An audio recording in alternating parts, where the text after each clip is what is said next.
it is my pleasure to be hosting our panel, which is about amplifying and publicizing voices. Once the authors and illustrators have done the hard job of writing the book, and what happens to its life afterwards.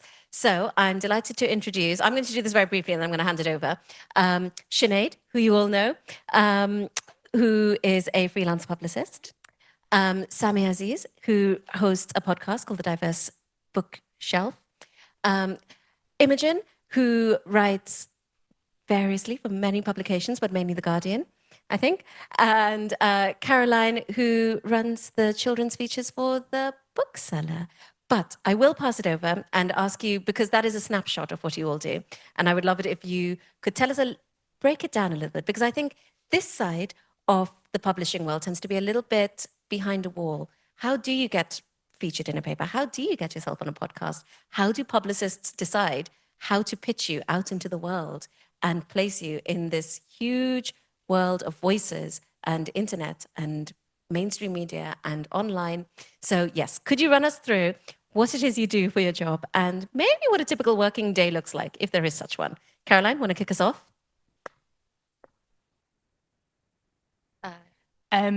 Okay, so I am children's editor and deputy features editor at The Bookseller.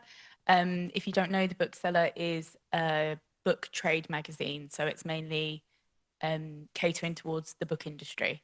So because I kind of have two jobs, I do quite a varied amount of things. So I wouldn't say 2 days look the same. On the features side, I write features, but I also kind of manage some of we do special focuses throughout the year. So for example, we do a focus on publishing in Scotland or the book trade in Scotland, Wales, the north of England, and I manage the editorial content for those. So that involves speaking to lots of publishers, booksellers, various literary organizations in those areas, and then deciding what editorial content to include, which is normally a mix of company profiles, author profiles, maybe comment pieces, maybe a bookshop profile. So that's one side of my job. And the other side is the children's stuff. So I don't get to write as much. Like I'd love to do more children's author interviews, but I don't really have the time to do that. But what I do is I chair our YA Book Prize. I chair one of our children's book categories at the British Book Awards. I program our children's conference, which is coming up on Monday. And yeah, then just like some more general feature stuff. Thank you. Imogen? So yes, I do review mainly for The Guardian, and what that looks like is, well, at this time of year, everyone is publishing their gifty stuff. So my postbox receives between maybe 10 and 30 books a day. Yeah. So I start off by doing a very, very ruthless sift. We have a little free library outside and quite a lot of stuff doesn't even make it in through the door, but at least it is getting to some kids. So, and then I am all the time whittling. I joke with other kids critics that it's like perpetual number lady, maths lady meme with your head going, will this go in this category? How would this work? Maybe. I do write sometimes for other outlets like the Metro or the TLS. I love the Metro because you get to actually catch kids and teenagers on their way to school on the tube or the bus. But they commission much less freelance stuff now, so it is mainly The Guardian. I'm just sort of all the time trying to squish as many books as possible into a very, very small number of spaces, because the maximum number of spaces that I can cover in a monthly column is 16, and they're usually squeezing me to try and get it down to 12. So if you're starting out with, say, around somewhere between 10 and 30 books a day, that's a bit of a job. Samia, how did you come to start the podcast? And yes, what does the preparation for that look like? Okay, so the podcast isn't what I do do sort of in my day job. I do work freelance in communications in the charity sector, but the podcast is something that I started over 3 years ago. So I've had over 100 episodes out now into the world. It's been fairly consistent over the last 3 years. And I guess it started because back in 2020, I just started posting book reviews on Instagram, and I joined this like wonderful corner on the internet where a lot of people were sharing book recommendations and book reviews. And I just wanted something more. I wanted to take it one step further. And I did a few online book clubs and online events with authors, and just wanted a permanent space for this. And I wanted to do it a lot because I felt like I wasn't getting enough from posting the reviews and engaging with authors on social media. So when I started 3 years ago, there were a lot of podcasts, but I think because a lot had started because people had a bit more time at home because of COVID, a lot of those are no longer like running. But the podcast space has changed massively in the last 3 years, and it evolves almost every day. And I'm struggling to keep up a little bit, to be honest, but it's a great space. And yeah, I kind of just bit the bullet. I didn't really know what I was doing, in all honesty. I still don't really know what I'm doing a lot of the time, but I've created a platform that I really love. I focus on authors from the global majority, writing across all genres at all stages in their careers. So I've had debut authors on the show, authors that are independently published, but then authors that have been writing for decades and decades also. And yeah, it's a mixture as to whether I approach authors and publishers, or they often reach out to me also, a lot of the times through agents and publicists, and we take it through there. I have a lot of autonomy with the show because it is mine at the moment. There's no huge funding, so I'm not concerned about having to meet criteria or guidelines.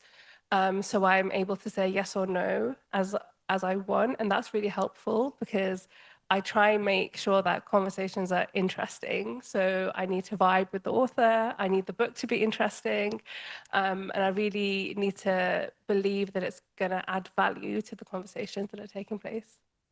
Thank you. I really understand what you're saying about having to form a personal connection with the book, because when you're, same with an independent bookshop, I don't love every book I stock, but I would say I am in love with 90% of what's in the shelves, and that is entirely because it's yours. You get to choose. Thank you, Samia. Sinead, Yep. Publicist World, tell us.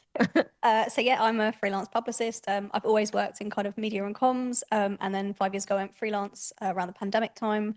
So I work across a mixture of with publishers and then with authors, and it could be sometimes children, sometimes adults. But I also do strategic comms. I recently moved to Melbourne, Australia, earlier this year, so I do strategic comms there as well. So my day is very varied in terms of what I'm doing. What's a strategic comm? Just trying to help an organization. It's kind of similar to this, basically, just helping them shout louder about what they're doing in a way that's going to make more of an impact. So kind of like what publicity is here for authors, but I could be writing a pitch for a journalist, or I could be helping write briefing documents for someone else doing a panel like this. So I'm really good at helping people prep for the panel, but then when it's me on the panel, that's quite hard. So yeah, it's a real mixture of things, but I think primarily the stuff I do, I really want to try and do more to uplift community, and which is kind of also partly why we started Sail. Beautiful, thank you. So I have a question because, Sinead, you've got to write a lot of pitches around books to get them in front of the eyes of people like Caroline and Imogen and Samia, in fact. Would your approach vary depending on who it is you're approaching, and what would work individually for the three of you for someone to, you know, for you to be reading the book and to think, I need this out there, I want to feature it? You want to go first? Good question. Yeah. Yes, it would, is the short answer, because every publication is really different. The audience is really different.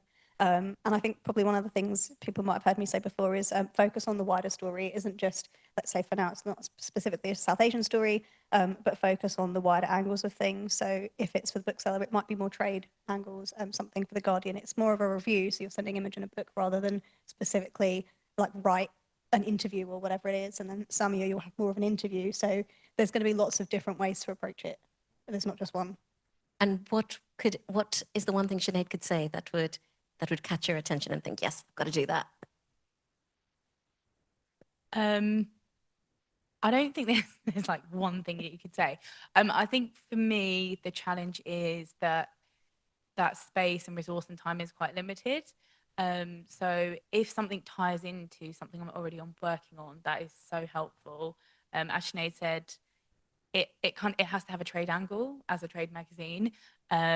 We also, because we're a trade magazine, we work 3 to 4 months ahead of publication date.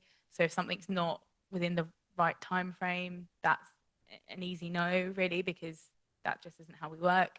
And yeah, and then the other thing is just, so like if I'm working on the Northern focus, if someone approaches me with a pitch and there's a Northern author, it makes my job a bit easier. It doesn't mean I'm guaranteed to say yes, because I might already have something else planned, but it's kind of looking at, we have a publishing calendar on our website, so you can see what focuses are coming up, etc., etc. So if people are bearing that stuff in mind, like what we cover, both in terms of generally the remit, but also what is coming up in the magazine, then that's really useful.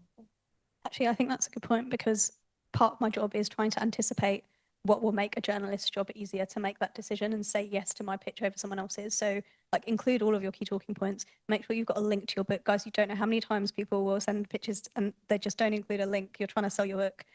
Make sure you always include the link to your book. Send photos, send a book jacket, send the AI, send as much stuff. And it's hard when you're an author, but your publisher will be doing some of this, or your publicity or marketing department. But as much as you can send, so you have a full asset pack ready to go. So then you're not having 6 more emails from a journalist to say, oh, can you send me this? Oh, and also this, because that can be quite time consuming, and then it makes their job so much harder. Agree, not agree? Yeah. Thank you. Imogen, what about you? What is it? I mean, as you were saying that, I remembered one of my pet hates for pitches and press releases, and indeed proofs arriving, when they just don't have a date, or when the pub date is buried. And I fly into a pettish rage, and then I think, oh, well, look at me being all, you know, too big for my boots. But then I think, I've got so many books to wade through, just make it easy for me to see what I need to see. Similarly, my time frame is different from Caroline's.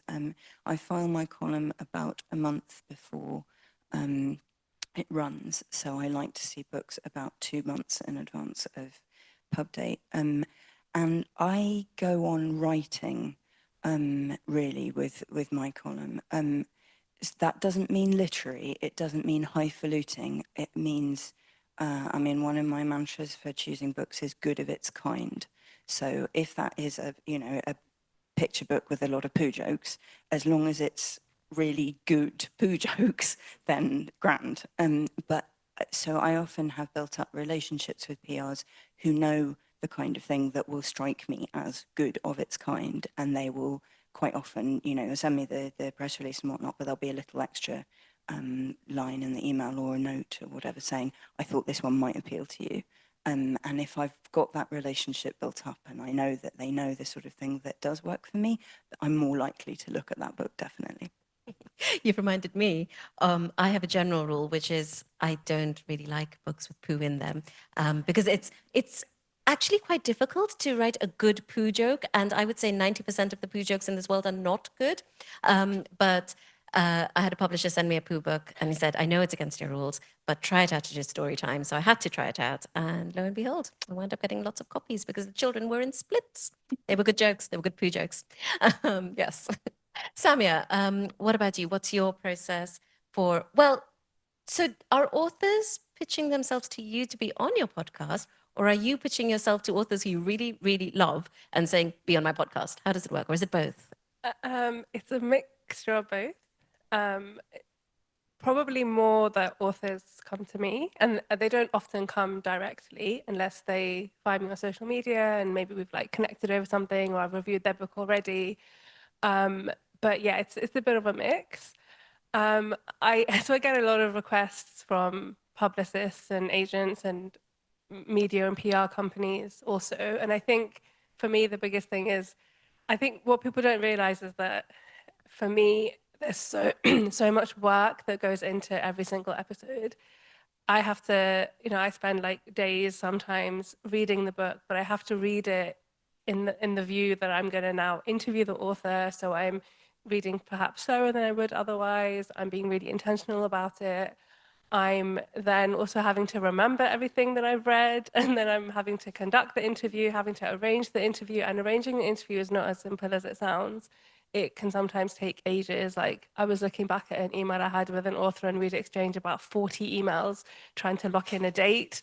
So it can be very, very hectic. So what I'm interested in seeing from pictures is that people are really intentional about reaching out to me and to my podcast. I'm not expecting anybody to be a regular listener or to have listened to like 10 episodes, but at least show me that you know what my podcast is about. At least explain to me why you think you're the author you're representing, or you as an author, why you think we're a good fit. I do get some that are just like really way off, and people have, maybe like Googled podcasts about diversity or something, and I'm getting books about employment law or something, and I'm just like, oh gosh, no, this is not. Sorry, no, this is not going to work. So those things, they feel really jarring when it happens, because I just think like, no, this is wrong. You're wasting my time. You're wasting your own time. So I think having that real intentionality about what you're doing, and to understand that as an author, you also don't want to go onto a podcast that's not going to serve you.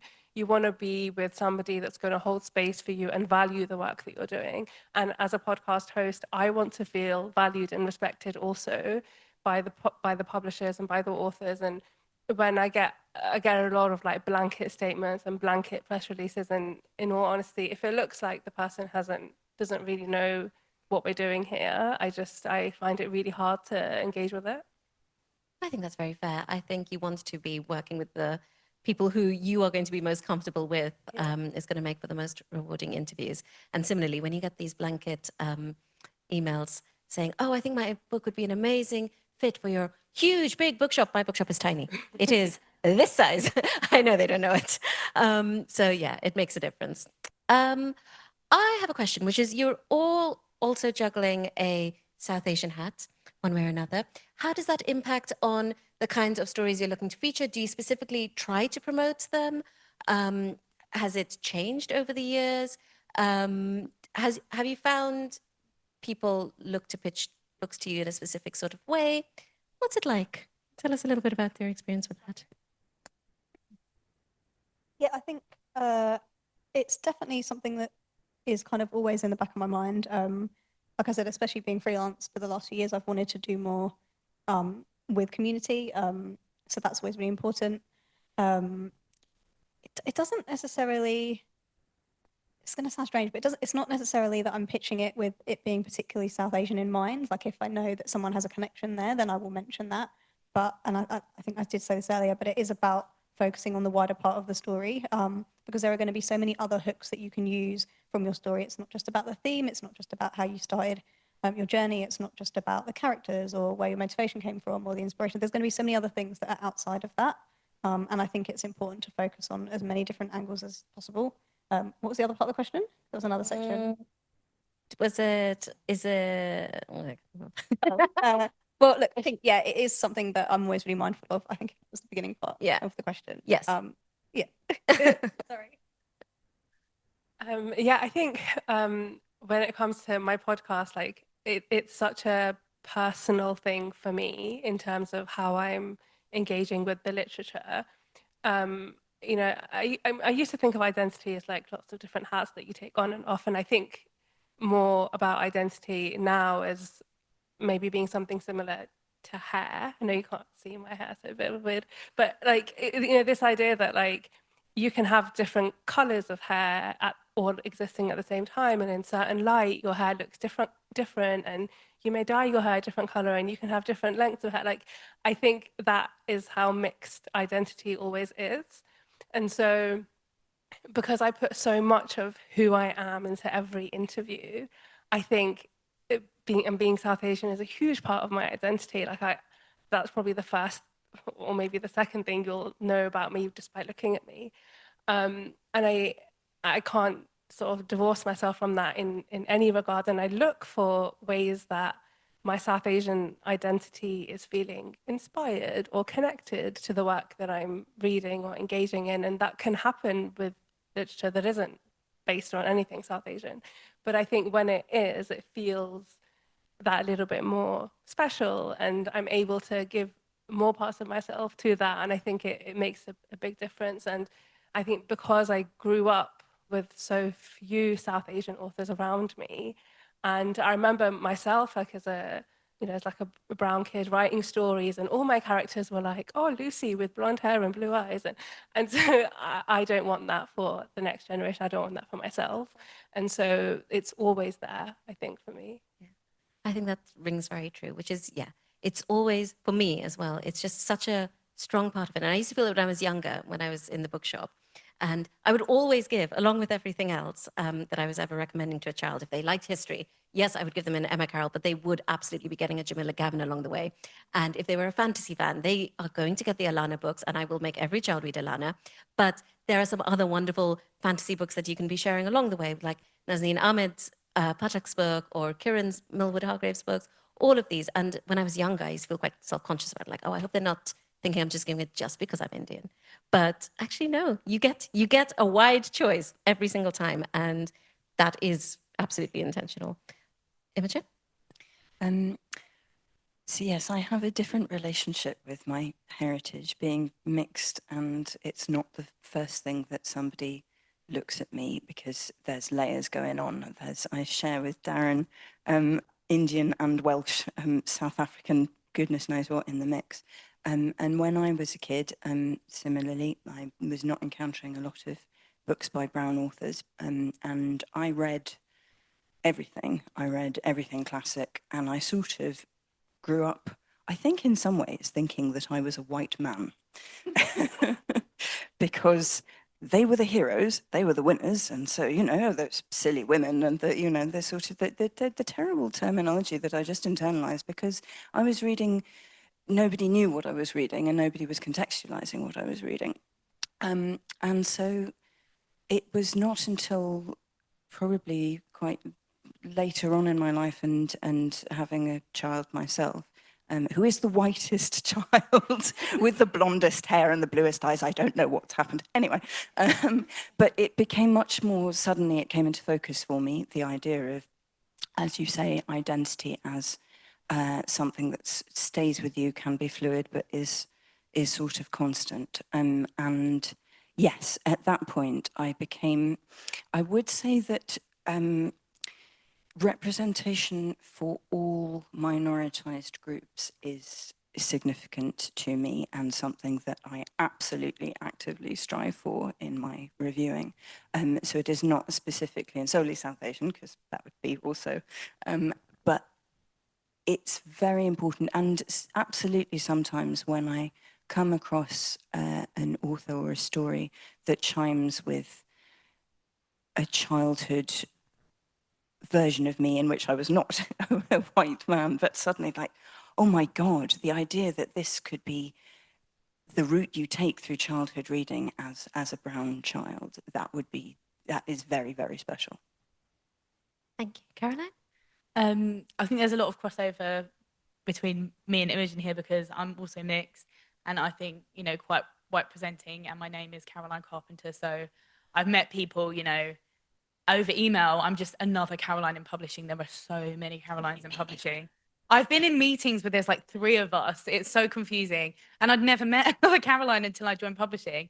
And kind of like Imogen, I didn't overly reflect on my like ethnicity or background until I came into publishing. I think I grew up in Southeast London. It was pretty diverse. I didn't feel different from anyone.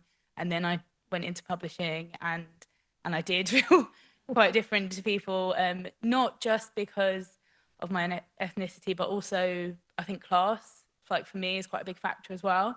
And so I think even though it's not something that I think about every day or like I'm really conscious about pushing, I think having that different perspective and having that different background means that I do have a slightly different outlook on how I approach things and representation in all of its forms is important to me, and I do try to embed that into my work as much as I can. Obviously not perfect, there's probably more I could do, but I do try to embed that into what I do. And what's something that I try to do is just to have different. So, for example, I've programmed a conference that's happening on Monday, and I'm trying to get like a range of voices to speak about the various topics for the panels. What I didn't want to do was have another panel on diversity, because if you still need to be told why it's important, you probably don't care. And I just don't want to make, a group of black and brown people sit there and say why their stories are important. Like, they are, end of. Like, ask them something else. Ask us something else. So that's kind of my perspective on it. I think, who was it who was saying earlier? Sophia Ahmed was saying earlier, she said she stopped using representation matters in anything she says now, and she just says, we are here, and now you've got to deal with it, so leave it, which I think is quite good. Thank you for that. Sammy, was there something you were going to say there? No? Okay. Brilliant. Thank you for that. Thank you for sharing that. I wanted to ask, you're all working in slightly different mediums, more traditional print journalism, and then the world of the online, the podcast, the Instagram. We've been having a debate pretty much most of the morning and the day, which is how much time should we be spending on social media? Where are the gatekeepers? What is actually going to convert into people becoming best-selling writers? What do you think are the benefits of the medium that you're working in, and what are the challenges, and how can they best make an impact? Samia, want to kick us off? Yeah, I mean, the podcast space is evolving and changing like very, very rapidly. It's very different to now what it was just a few years ago. Now there's a lot of focus on video, which I'm not yet fully on board with, but, and there's so many podcasts. And I think that is probably the biggest challenge, is that there are so many. And how do you stand out? How do you stay sustainable? How do you stay relevant because you want to be interesting? But I think there's also such a pressure to make your content, I don't know, like trendy and like make it interesting. And I guess this is sort of what I feel, that the angry relationship I have with social media is that there's such a focus on, one side of it is like being aesthetically pleasing, and the other side of it is like all these like trending audios about Bridgerton and all of the other things, which are great and have their space, and I love scrolling late at night as well. But like when it comes to the podcast, those things don't feel relevant to me. Like, I want to have real conversations about identity and belonging and history and rewriting history. And sometimes I feel like maybe I'm too serious for this space. And that can feel a little bit difficult, but it's such an amazing space to exist in. But I would say that anytime you enter a space, whether you're promoting yourself on social media or you're starting your own podcast or you want to start appearing on podcasts, nothing is going to happen overnight. The biggest thing I've learned personally, professionally over the last few years is that what matters is consistency. You have to keep doing whatever you're doing consistently over time with the same effort that you started on day one, and allow it to grow and take shape and to change. Like when I first started the podcast, in all honesty, that was my biggest fear, was that I wouldn't be able to be consistent with it. And it amazes me that I'm still here 3 years on, because I have a habit of starting a hobby and leaving it half done and starting something else. So I'm really amazed at myself, actually, that I've managed to do it. And I think that's just also because I have found such a love. Thank you so much. But such a love for it, and the connection that I build with authors and also with listeners. Some of the messages I receive from people that have said to me, oh, I didn't like this book, but I listened to the conversation and you've changed my mind, or you've really helped me through this difficult time in my life by talking about this topic. But also sometimes from aspiring authors or new authors. And I don't think actually that the podcast would help other authors, but they say, well, we're learning so much from hearing from other authors and hearing your questions. And I think that there's so much value to that. So yeah, I also forgot your question while I was talking. I'm so sorry. No, but it was fascinating to hear. Thank you. It was a little, you've answered a lot of it already, which is what are the challenges of your medium of podcasting and what are the benefits, which I think we've been learning about. And I'm also now curious as an additional question, which is, has your audience changed over the years, over the 3 years? Did they all come with you from Instagram or have you acquired new ones? How does that work? Oh, that's very interesting. So my initial audience came from Instagram because I had this account where, well, I still have it, where I was reviewing books. So a lot of my listeners came from that, and it seemed like it was just my friends basically listening. And now I have listeners I can see from my statistics from all over the world. I get messages from people from like Lithuania and like all places that I've never been and didn't even know existed some of the times. And I think that's because now that there's so many episodes, people are looking for conversations with certain authors, and I'm coming up because there's more variety, so there's more things for people to find. And yeah, I mean, that's been really interesting. I've noticed that there's a whole difference in like a whole range of ages also. And I think a lot of my listeners are female from what I can see anyway. I don't know how accurate the statistics really are. I don't think that matters anyway. But yeah, I think it is changing. And maybe also because I have this ambivalent relationship with social media and I'm not using social media probably enough to promote the podcast, and I'm relying on it sort of just being out in the world as a podcast. My audience, I think, are primarily podcast listeners rather than people consuming Instagram or TikTok, which I don't use. That's very interesting. I feel like I could talk to you all day about just learning about this media, which I know so little about. Imogen, Caroline, what do you think are what are the highlights of working in traditional media? And what are the challenges?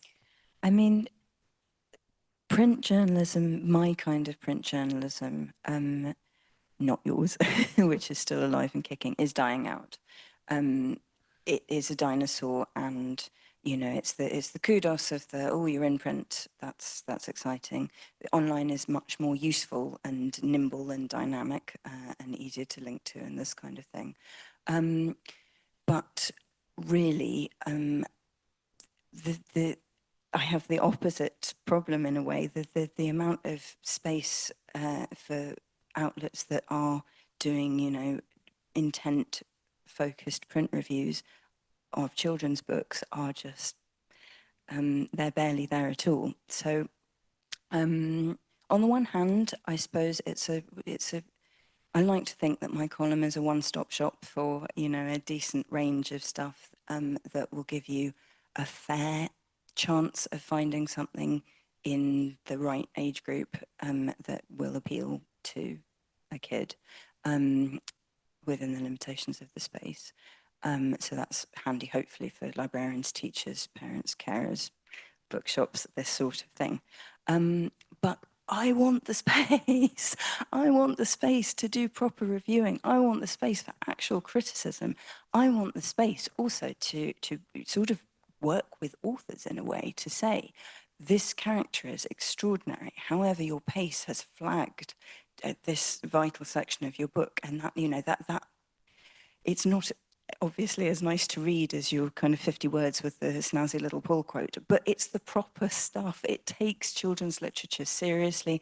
That's my biggest bugbear. And that's what you get for film, and that's what you get for cinema, and that's what you get for grown-up books. So it's one space where you can't say everything you want to say and rhapsodize as much as you like. But I will say that every weekend I can rely on people bringing your reviews and those from the Times out of their little purse and saying, have you got this one? I've seen it here. No, it's publishing in 2 weeks' time. If only they'd included the pub date with the pitch.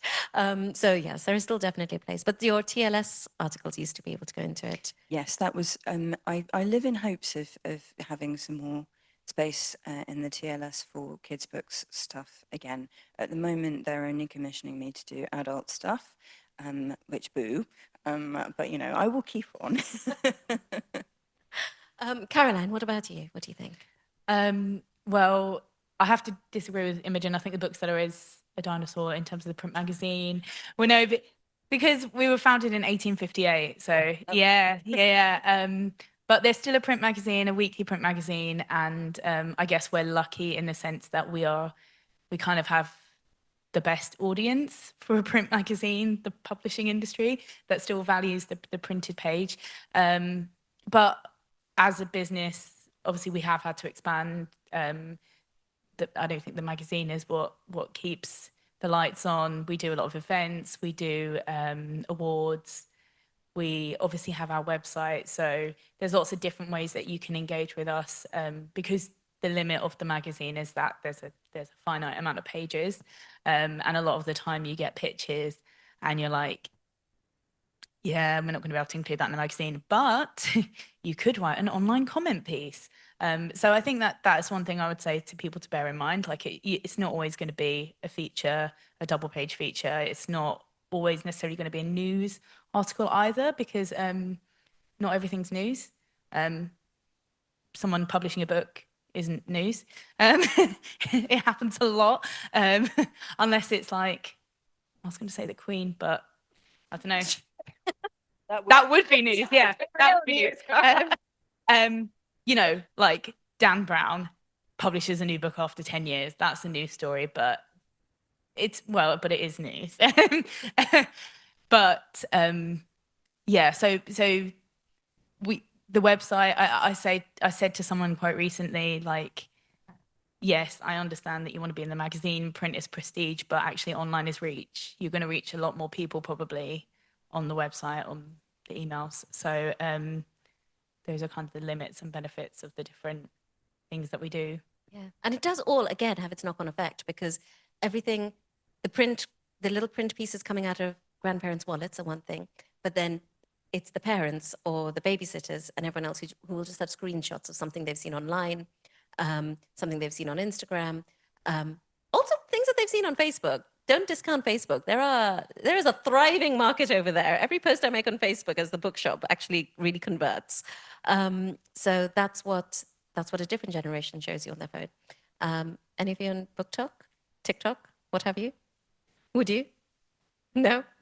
Are you making people go on it? Sinead? I mean, no, I'm not, because I'm not really on social media massively. I mean, I'm sure there is a way, but again, it kind of feels like you're shouting into the ether and you don't have a way to track that and convert it. And maybe your publisher does in some other universe, but I mean, I don't have access to any of that stuff as a publicist. And I think the challenge really, I know we've talked about this a bit already, but like, yeah, marketing budgets, like no one has enough money. And it's really difficult for authors when you feel like there's no transparency either. So that can be a challenge. And I think with publicity stuff, especially in the stuff I do, it can feel like publicity is supposed to be this magic bullet, which can be, one, a lot of pressure, but also can be really disheartening for people because it isn't ever going to be one thing. Like sometimes it might be, but that's such a rarity for that to happen and that your book takes off. So it is going to be, yeah, like Karen said, there might be a comment piece. So newsjacking, if you guys have got something really strong opinion on something that you want to talk about, pitch that as a comment or an opinion piece, but it also is a review. It's also going to be like bookstagrammers, it's going to be podcasts, it's going to be so many things that add up to that impact. And the challenge is not to get disheartened.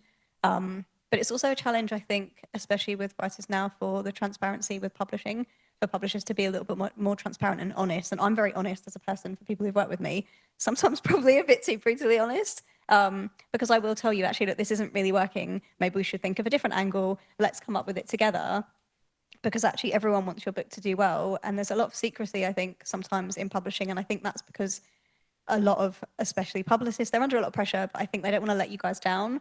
But actually, I think being really honest about the reality and helping to manage your expectations, I think will go a long way for writers, I think, and illustrators, at least for the ones I've worked with anyway. So I think, yeah, some of that stuff can be tricky. I'm fascinated to hear that there are some things that are a right approach and some things that are a wrong approach. If you could tell writers, if there's something that they had to do, if there were like 3 top tips that you had to tell them to get their writers and illustrators to get their books out there into this world, into any one of our worlds, and then the world out there, what would they be? God. Thinking on the spot. You can think. You can have a little think. I mean, yeah, look, I think it's going to be a combination of all of the things that we've talked about, because it isn't going to be one thing that makes up that impact. It's going to be a culmination of those things. I think it would be really nice if we saw more South Asian books in schools on the curriculum. I think that will make a difference, getting into schools early and embedding that. I guess, I think it's lots and lots of things, guys. It isn't just going to be one thing, and unfortunately that makes it even harder. And how are you supposed to see through some of the mud of that? You can't, because it isn't, I don't know, it's not one thing. It is so many different things, but I think it's good to have an approach of, and it's good to be intentional with it. Don't blanket pitch everyone to everything all the time. Like, know who you're talking to, like Samia has already said. So it's a combination.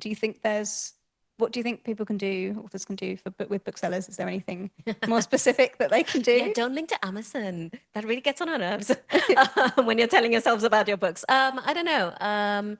Be specific about who you're writing to if you want us to see your books. Be aware that particularly with independent bookshops, every single one of us work in our own special way and to our own tune.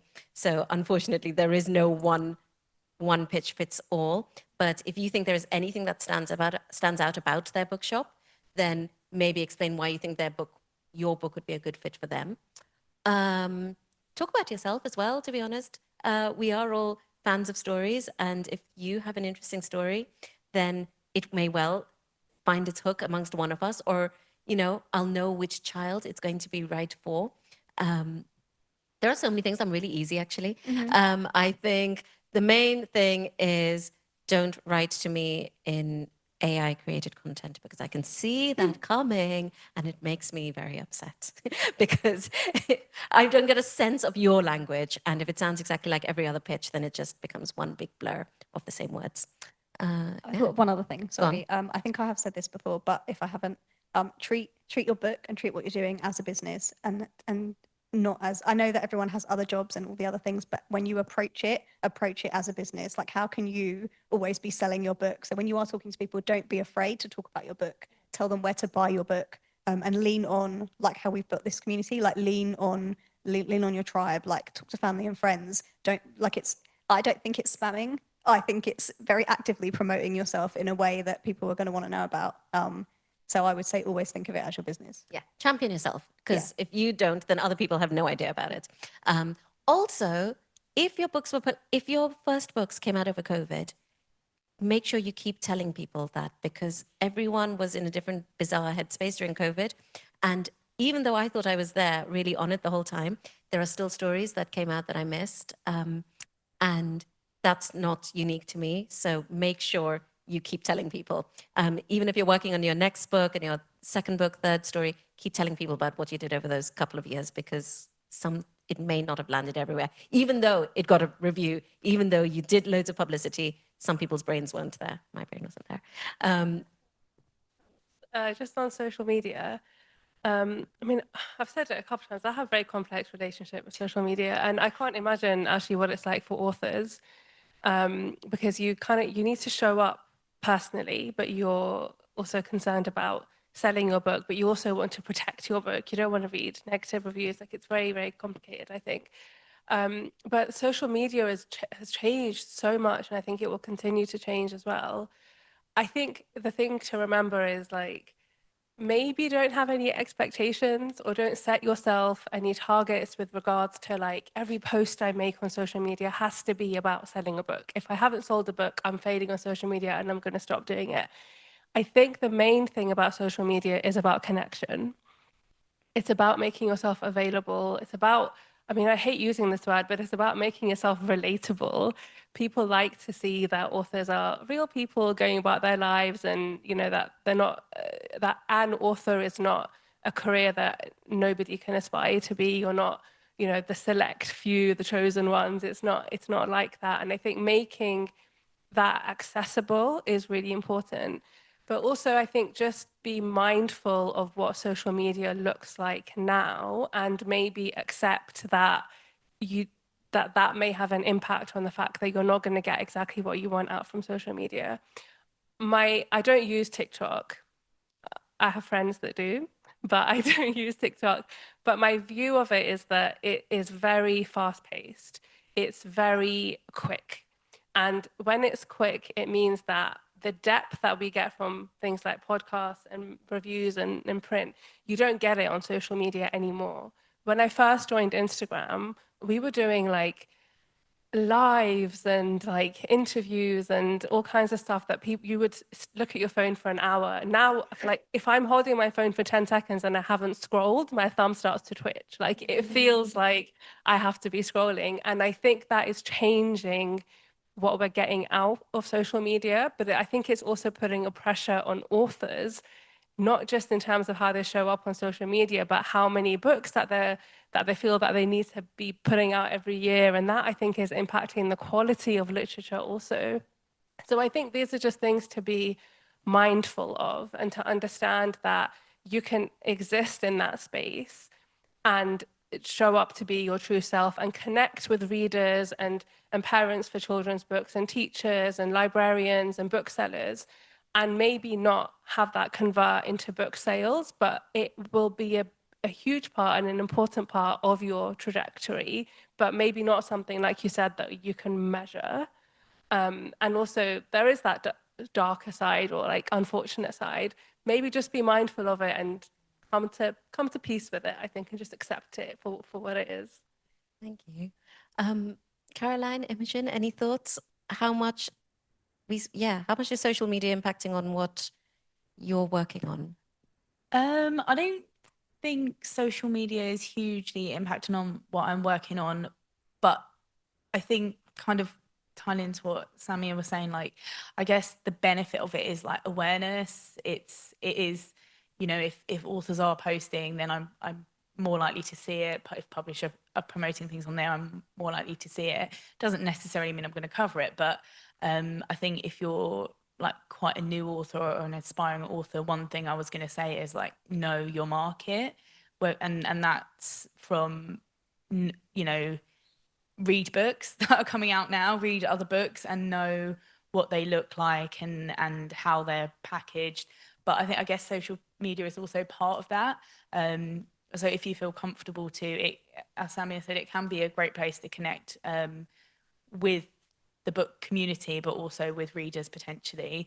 But I wouldn't necessarily force yourself to do that if it doesn't come naturally to you, because there are plenty of successful authors that don't, and they still sell books.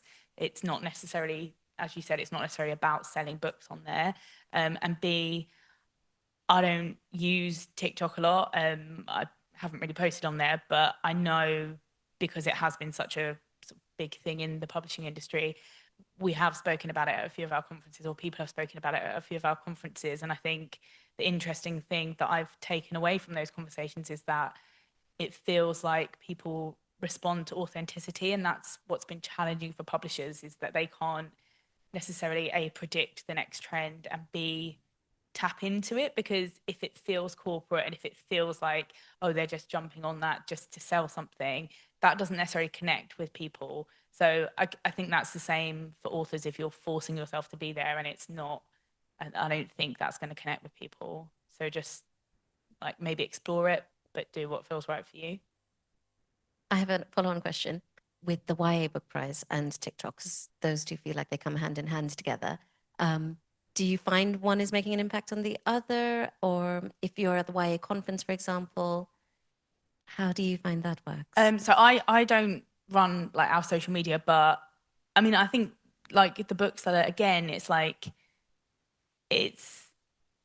we are on TikTok, but it again, as a company, it's kind of interesting to try and figure out how to approach things. I think they try to be a bit more fun and creative with the YA Book Prize content. It's great to have that, because as you say, that's where that community is.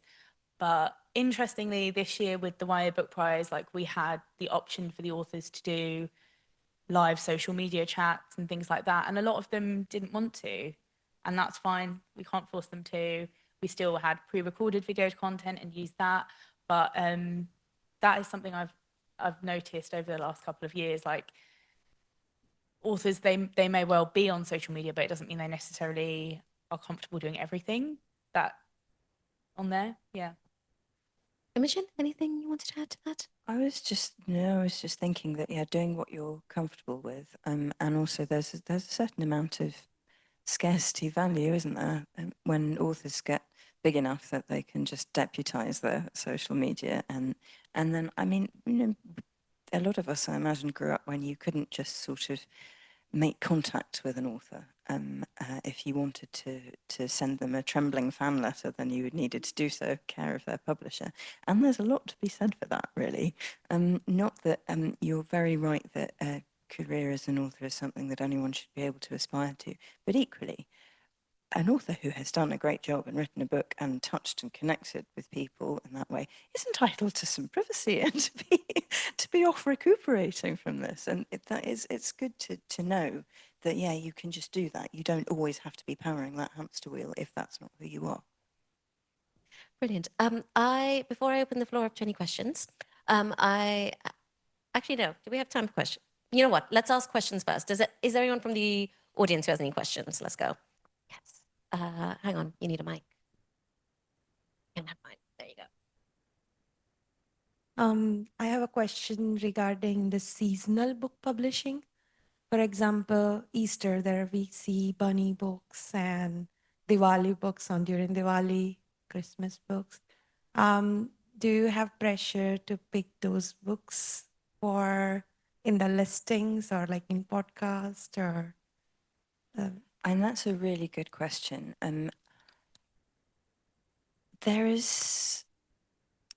I don't come under pressure from my editor. I just come under pressure from my post pile, really. So if a smashing Diwali book appears and I think, hey, you know, this is perfect timing and whatnot, then great. But I mean, there's a lot of Easter books. There's a lot of bunnies in the world, and I don't often feel impelled. So that might be a point at which, you know, maybe the South Asian, right, come on, we need a bit more of this and maybe a fewer bunnies. Obviously around Christmas, there will be a lot of sparkly, tinselly covers and whatnot. But again, it is a balance because when I'm doing columns in the run up to Christmas, it is about gifts, and that's not necessarily Christmas themed books. It's books that lots of kids hopefully are going to enjoy reading. I mean, I'm just not very good at this, but like I think it can be helpful for any outlet or any podcast to align yourself with a calendar year, because people tend to look for things at certain times of year. It can be helpful. The reason why I don't like doing that generally is because I never want to pigeonhole authors, and I never want to, like, I don't want to be the podcast that only gets women on for International Women's Day, for example. And so I'm like very hesitant to do that. So if somebody's written an amazing book about Diwali, I'm happy if I want to interview them to feature it at another time of year that isn't Diwali, because what I value is the book. Having said that, I know that because my platform is independent and I'm the boss, that's a huge privilege. I'm not like these guys that dictated somewhat by market forces, and I don't have that at the moment. And I think that that's such a privilege, and I want to do that. Like, there's so many things that I think that we should be thinking about all year round, not just in Black History Month or in Women's Month or around Diwali or Eid or Ramadan. Like, I want us to talk about these things all year round. So I guess for me, it's because I've got that privilege of not having to be dictated by that. But I can imagine that other people just don't have that flexibility. Yeah, I think because the bookseller's on a slightly different timeline. We don't have reviews, we have previews, which are essentially listings, curated listings, but still listings. So, but they will always be 3-4 months ahead of publication. And then the other way that we tend to feature seasonal stuff is maybe in our charts coverage. We have analysis of the book sales charts. So obviously around Easter or whatever holiday, you'll see all those books in the sales charts. But we don't tend to do like seasonal roundups or things like that. That's just not really our vibe. I mean, yeah, I'm not in a commissioning role in the same way that these guys are. So the tricky thing is knowing about the books really, really far in advance. So if I was thinking about pitching a book around Christmas for a longer lead title, I would have to have been doing that I would have to be starting work on that probably February, March, and then thinking about pitching it in like May, realistically. And that's not the same for nationals because their turnaround time is different. So yeah, I think it's about really thinking about when you're having those conversations, and your publisher will be doing this too, but thinking about where that book is being placed, and then going as far back as possible as you can with that timeline, and being really, really well prepared and well equipped. And that probably seems quite scary when you're at the time of probably doing edits, or you've signed a contract or waiting for advance. But it's thinking about those things enough in advance so you can jump on those timelines, because otherwise you end up being squished at the end. And I think this has happened to me before, actually, probably with Caroline, where I've been like, oh, hey, is this feature or preview coming? And you'll be like, oh, no, that was like last week or something. So you have to be really mindful of the timeline for it, and that can be tricky. So in that case, one last question, because I think you're all storytellers in your own wonderful, magical ways. What is the book that turned you into, that became you? What is the book that turned you into a reader, that drew you to storytelling? Caroline, go, you're first. I remember it very clearly. It was World on the Secret Seven by Enid Blyton. Yeah. I can kind of remember reading it. There was, the kids overheard something and they were talking about it and it didn't make sense. And then while they were talking about it, they figured out the real thing. And I just remember like my brain cogs whirring and being like, wow, and feeling like I was solving that mystery with them. And that was it. Yeah. There's a lot of books for me, but the one that I have tattooed on my person is probably the one I will shout out, is The Dark is Rising by Susan Cooper. It's a hard question, but I think one of the earliest books that sticks in my memory is actually Tom's Midnight Garden by Philippa Pierce, and I really loved it because it has this like magical element of like time travel, but it was just, I was the same age as the characters in the book, and it was about friendship. And there's the scene where they go ice skating to Ely Cathedral, and like when I was a lot older and I was living in Cambridge, I went to Ely Cathedral and I was like, I'm living my childhood dream. Like it was really, so I think that's probably the one. Like a lot of people, I read a lot of Mallory Towers, but the only threat of boarding school for me was probably going to India. And so actually the book that really did kick it was The Three Indian Princesses by Jamila Gavin, with Savitri, Damayanti and Sita. And I read that book so many times as a kid. I've struggled to remember it now, but I still have it. But yeah, so that was very special for me as a child. That's lovely. I actually don't know that one. You will lend me your copy, please, because that sounds beautiful.